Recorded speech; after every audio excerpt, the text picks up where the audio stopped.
तो सुबह के 6 बज चुके थे और मैंने अपना रिवीजन स्टार्ट कर दिया था।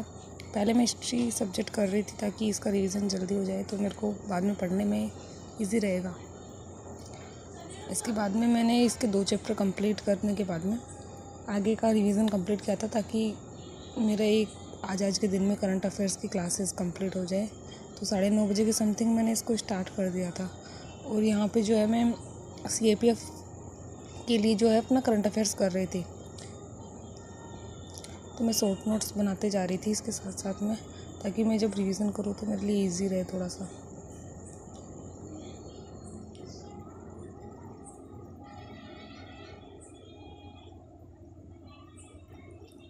इसे करते करते ना मुझे 2 से 3 घंटे हो गए थे, लेकिन ये कंप्लीट नहीं हो रहा था।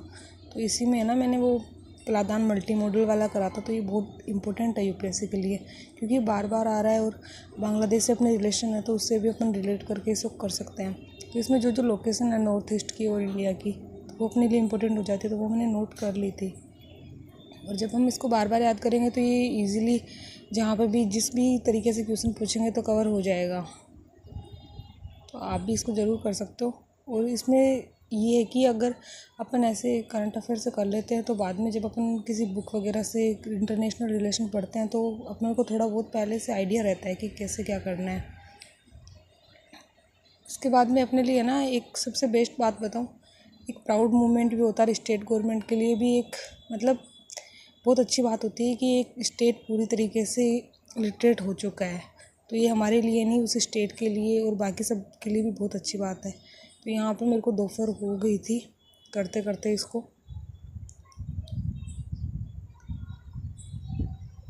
तो आज मैंने सोचा था कि इस क्लास को पूरा कर दूँगी, लेकिन हो नहीं रहा था। फिर मैंने लेट किया था नाश्ता, बहुत 11 बज गए थे मेरे को। फिर मैंने वापस से इसको स्टार्ट कर दिया था।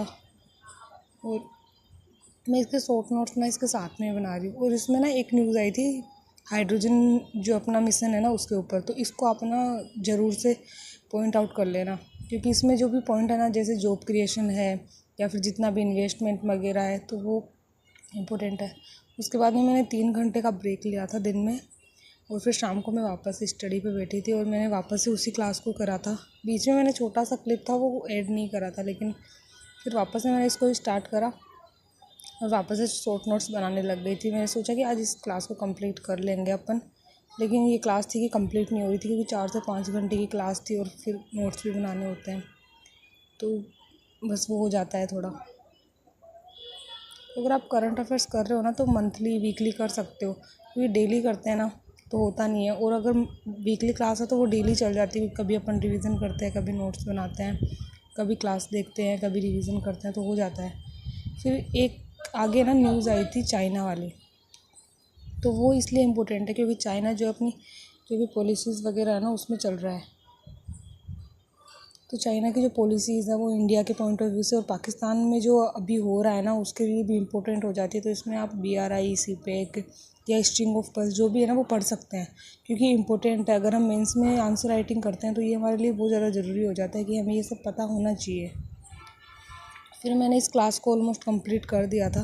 फिर मैं थक भी गई थी, तो मैंने मतलब यहीं पे स्टडी ख़त्म कर दी थी। ऑलमोस्ट 9 आवर की स्टडी हो गई थी मेरी, और आगे हो भी नहीं पा रहा था, क्योंकि एक तो इतने दिनों के बाद जब अपन शुरू करते हैं ना, तो थोड़ा बहुत होता है कि इतने टाइम तक नहीं पढ़ पाते हैं, लेकिन अगर डेली करते हैं तो हो जाता है फिर।